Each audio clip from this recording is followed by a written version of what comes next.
भारतीय दर्शन की दो धाराएं रही है। पहली धारा है आस्तिक दर्शन और दूसरी धारा है नास्तिक दर्शन। आस्तिक दर्शन में आत्मा को माना जाता है, कर्म को माना जाता है, ईश्वर को माना जाता है। और नास्तिकवादी परंपरा में न तो आत्मा को स्वीकार किया गया है, न कर्म को माना गया है, और न ही ईश्वर की सत्ता को स्वीकार किया गया है। उनका मात्र इतना ही ध्येय है, ईट ड्रिंक एंड बी मेरी, खाओ पियो और मौज उड़ाओ। यह उनका ध्येय सूत्र बना हुआ है। जैन दर्शन आस्तिक दर्शन है। यद्यपि कुछ विद्वान लोग जैन दर्शन को नास्तिक दर्शन की कैटेगरी में ले आते हैं और उसका कारण ये बताते हैं कि जैन दर्शन ईश्वर को नहीं मानता है। यथार्थता तो यह है कि जैन दर्शन हर व्यक्ति को ईश्वर बन सकता है, यह अधिकार दे रहा है। लेकिन जो दार्शनिक न्याय दर्शन से प्रभावित हैं, वे इस प्रकार कहते हैं कि जैन लोग ईश्वर को क्रिएटर के रूप में नहीं मानते हैं, ईश्वर को प्रोटेक्टर के रूप में नहीं मानते हैं और ईश्वर को डिस्ट्रॉयर के रूप में नहीं मानते हैं। यानी कर्ता धर्ता हर्ता के रूप में जैन दर्शन ईश्वर को स्वीकार नहीं करता है। और ये सत्य बात है। जैन दर्शन के अनुसार अकेला ईश्वर ही सब कुछ नहीं है, हर व्यक्ति ईश्वर बन सकता है। जैन दर्शन परमात्मा में विश्वास करता है, जैन दर्शन ईश्वर में विश्वास करता है और हर व्यक्ति अपने प्रयत्नों के द्वारा, अपने शुभ कर्मों के द्वारा परमात्मा की अवस्था को प्राप्त कर सकता है, ईश्वर की अवस्था को प्राप्त कर सकता है, सब कर्मों से वह मुक्त हो सकता है। जैन दर्शन का यह अपना एक व्यक्तिगत मंतव्य है, किंतु जैन दर्शन एक सर्वांगीण दर्शन है। जैन दर्शन एकांगी दर्शन नहीं है। वह किसी भी वस्तु की व्याख्या करता है तो अनेक पर्सपेक्टिव से वह व्याख्या करता है। किसी भी चीज की व्याख्या करनी है, वह निश्चय नहीं के आधार पर व्याख्या कर सकता है, व्यवहार के आधार पर व्याख्या कर सकता है, द्रव्य क्षेत्र काल भाव के आधार पर वह व्याख्या कर सकता है, निक्षेप के आधार पर वह व्याख्या कर सकता है। उसके सामने देखने के अनेक कोण है। हमें ये स्थूल जगत दिखाई दे रहा है, इसके परे सूक्ष्म जगत है, वह हमारी आंखों का विषय नहीं मिलता बनता है। किंतु हम जब विभिन्न पर्सपेक्टिव से देखते हैं, विभिन्न दृष्टिकोणों से देखते हैं, तो हमें उस वस्तु की गहराई का पता चलता है। एक घटना घटित होती है, उसमें एक ही विचार निमित्त नहीं बनता है, एक ही फैक्टर निमित्त नहीं बनता है, अनेक फैक्टर निमित्त बनते हैं।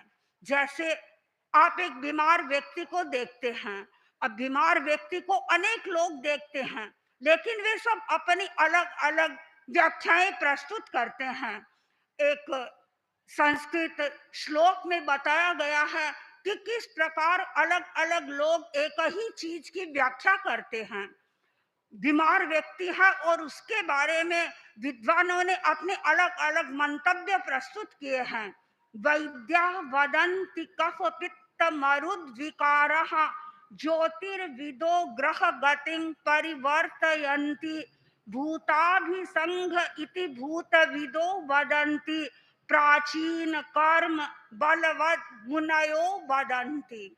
यानी एक व्यक्ति रुग्ण है, उसकी रुग्णता का आखिर कारण क्या है, वह रुग्ण क्यों बना है, वह बीमार क्यों बना है। यदि आप एक आयुर्वेदाचार्य के पास में जाएंगे, वो नब्ज देखेगा और नब्ज देख के उत्तर देगा कि आपका वात कुपित हो रहा है, आपका पित्त कुपित हो रहा है, अथवा आपका कफ कुपित हो रहा है।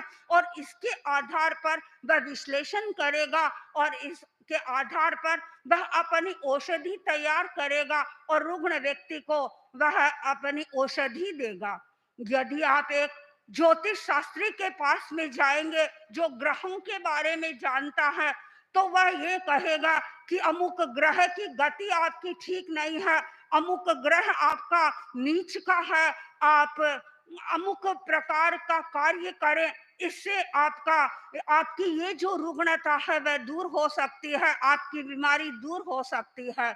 और यदि जो भूतवादी व्यक्ति है उसके पास जाएंगे तो वो कहेगा कि ऐसा लगता है किसी प्रेत की छाया आप पर गिर गई है, इसके कारण आप रुग्ण बने हुए हैं। और किसी मुनि के पास में जाएंगे तो मुनि उसकी व्याख्या करेगा कि प्राचीन कर्म बलवत, कोई पुराना आपका ऐसा कर्म किया हुआ है, वह कर्म आपके उदय में आया है और उस कर्म के उदय के कारण आप बीमार हो गए हैं और आप रुग्ण हो गए हैं। हम अपनी भाषा में जब कभी किसी व्यक्ति के असाता का उदय होता है, कोई बीमारी होती है, तो सहसा जो कर्म में विश्वास करने वाला है उसके मुंह से यह निकल जाता है कि असाता वेदनीय का इसके उदय हो रहा है। क्योंकि हम कर्म में विश्वास करने वाले हैं और वास्तव में जो व्यक्ति कर्म में विश्वास करता है वह अपने अतीत में भी विश्वास करता है, वह वर्तमान में तो रहता ही है। क्योंकि हमने जैसे कर्म किए हैं, हमें ये मानना पड़ेगा कि जो कर्म हमने किया है उस कर्म का फल तो हमें भोगना पड़ेगा। अभी आचार्यवर कई बार अपने प्रवचनों में इस सूक्त को फरमाते हैं, कडान कम्माण न मोक्ष अर्थी। हमने जो कर्म किए हैं उस कर्म को भोगे बिना हमें दुखों से छुटकारा नहीं मिलने वाला है, हम मोक्ष को प्राप्त नहीं करने वाले हैं। हम चाहे कोई भी एक्शन कर रहे हैं, वह क्रिया चाहे मन के द्वारा हो रही हो, चाहे वचन के स्तर पर हो रही हो और चाहे कर्म के स्तर पर हो रही हो, किसी भी प्रकार की कोई भी क्रिया हम कर रहे हैं तो उसकी प्रतिक्रिया हो रही है, यानी उस क्रिया का, उस हमारा कर्म का बंधन हो रहा है। और वह बंधन, उसका टाइम पीरियड कितना है उसके बारे में हम नहीं जान सकते हैं। हाँ, इतना अंदाजा अवश्य लगा सकते हैं कि वह जो कर्म का बंधन हुआ था वह किस इंटेंसिटी में हुआ था, यानी उस समय में हमारा भाव कैसा था और किस प्रकार की स्थिति में हमारे कर्म का बंधन हुआ था। हम ये नहीं कल्पना कर सकते कि अमुक कर्म का बंधन अमुक समय में हुआ है और अमुक समय के बाद यह हमारे विपाक में आएगा और आकर के हमें फल देगा। इसकी जानकारी हमें नहीं रहती है, लेकिन हम इस बात पर तो निश्चित रहते हैं कि कर्म जो हमारा बंधा हुआ है उसका फल हमें अवश्य मिलेगा। हाँ, इतना अवश्य हो सकता है कि कुछ कर्म ऐसे होते हैं जो जिनकी ड्यूरेशन बहुत लंबी होती है और लंबे समय के बाद में वे उदय में आते हैं और उसका हमें फल मिलता है। और कुछ कर्म ऐसे भी होते हैं जिनका हमें तात्कालिक फल भी मिल जाता है। हम कर्म करते हैं और उसके साथ ही कुछ ही समय में हमें उस कर्म का फल भी उपलब्ध हो जाता है। एक छोटी सी घटना बताना चाहूंगी। एक बार दो भाई थे, व्यापार करने के लिए परदेश गए और उस समय आज के जैसे साधन सामग्री नहीं थे कि कुछ ही दिनों में पहुंच जाए। पैदल चलते थे, बैलगाड़ियां साथ में होती थी। तो वो दोनों भाई कमाने के लिए परदेश गए, वहां पर अच्छा धन कमाया और पुनः वे अपने देश की ओर लौट रहे थे। रास्ते में कई दिन लग गए। एक दिन शाम के समय में देखा एक अच्छा सा घर दिखाई दे रहा था। सोचा संध्या का समय है और अब हमें आगे नहीं चलना चाहिए, चारों ओर अंधेरा हो रहा है और चलो हम ये घर जो दिखाई दे रहा है इसमें चले और रात्रि का जो वास है यहीं पर कर लें। दोनों भाई घर में गए। जैसे ही अंदर प्रवेश किया बुढ़िया माँ ने उसको देखा, हाथ में उनके धन की पोटलियां थी। बुढ़िया माँ को पूछा, माँ क्या आज का रात्रि प्रवास हम आपके घर कर सकते हैं? बुढ़िया खुश हुई, कहा, आओ रहो, मेरे पास में कमरा है, तुम रात्रि में यहाँ वास कर सकते हो। दोनों भाई बहुत प्रसन्न हुए, माँ को प्रणाम किया। माँ ने इशारा किया, देखो ये कमरा है, मेरे पुत्रों का कमरा है और मेरे पुत्र बाहर गए हुए हैं, वे शायद कल आने वाले हैं, तो तुम इस कमरे में दोनों भाई सो जाओ। वह वे दोनों यात्री दोनों भाई आए, उस कक्ष में चले गए। बुढ़िया माँ ने जब उसके धन को देखा, उसका मन बदल गया। उसने सोचा, इनके पास में इतना धन है, इस धन को तो मुझे लेना चाहिए, अब क्या करूं? उसने एक षड्यंत्र बनाया और षड्यंत्र बना करके दो ऐसे व्यक्तियों को तैयार कर लिया जो दोनों भाइयों का काम तमाम कर सके। दोनों व्यक्तियों को अपने घर पर बुलाया, सारी बातचीत की और कहा, देखो ये दोनों जो यात्री आए हैं ये इस कमरे में सोने वाले हैं, रात्रि का प्रवास यहीं पर है और तुम इतने बजे यहाँ पर आना और आकर के इनका काम तमाम कर देना। ठीक है, व्यक्ति पैसे के लोभ में आकर के क्या अनर्थ नहीं कर सकता है, कुछ भी कार्य वह कर सकता है। उन दोनों व्यक्तियों ने पूरा जाल बना लिया कि कैसे हमें इस कार्य को सही रूप देना है।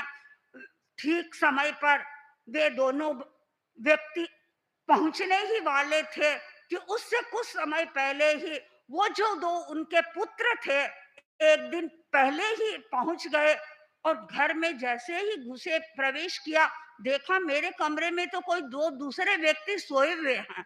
उन्होंने उन व्यक्तियों को सोए हुए को उठाया और कहा कि तुम कहाँ से आए हो? उन्होंने सारी बात बताई।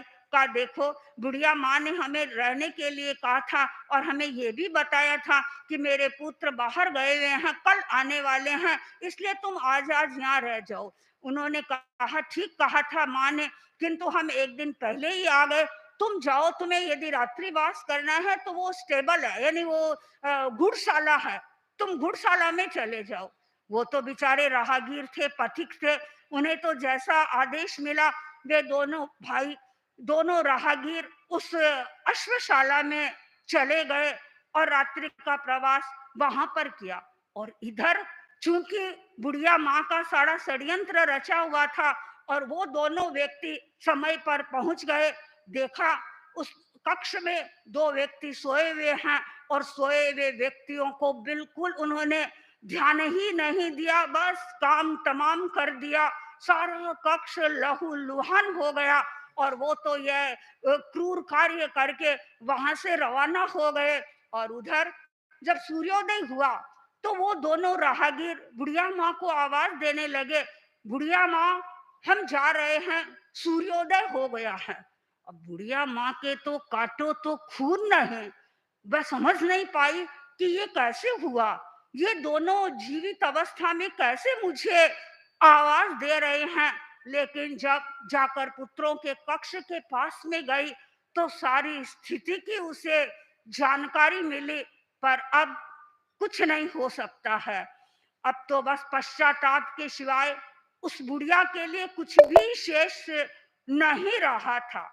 मैं बता रही थी कि कुछ कर्म ऐसे हैं जिनका फल व्यक्ति को तत्काल मिल जाता है और उस बुढ़िया को भी तत्काल ही फल मिल गया। और जैन दर्शन बहुत महत्वपूर्ण दर्शन है इस माने में कि कर्म का सिद्धांत हमें मिला है। जो व्यक्ति कर्म के सिद्धांत को समझ लेता है वह व्यक्ति अपनी हर प्रवृत्ति के प्रति जागरूक बन जाता है। वह व्यक्ति निरंतर ये चिंतन करता है, मैं कभी भी कोई ऐसा कार्य नहीं करूं जिससे मेरे कर्म का बंधन हो, न मैं मन से ऐसा चिंतन करूं जिससे मेरे कर्म का बंधन हो, न मैं वचन से ऐसे शब्द का उच्चारण करूं जिससे मेरे कर्म का बंधन हो, और न ही मेरे शरीर की कोई ऐसी प्रवृत्ति हो जिससे मेरे कर्म का बंधन हो। और जो व्यक्ति कर्म बंधन की प्रक्रिया को समझ लेता है, जो व्यक्ति कर्म बंधन के फल के स्वरूप पर विमर्श करता है, चिंतन करता है, वह व्यक्ति जागरूक हो जाता है और वह व्यक्ति साधना के क्षेत्र में आगे बढ़ जाता है। हमें साधना के क्षेत्र में आगे बढ़ना है, हमें दुखों से मुक्त होना है और दुखों से मुक्त होने के लिए हमें कर्म पर मीमांसा करनी होगी और कर्म बंधन से बचने का प्रयत्न करना होगा। ओम अर्थ।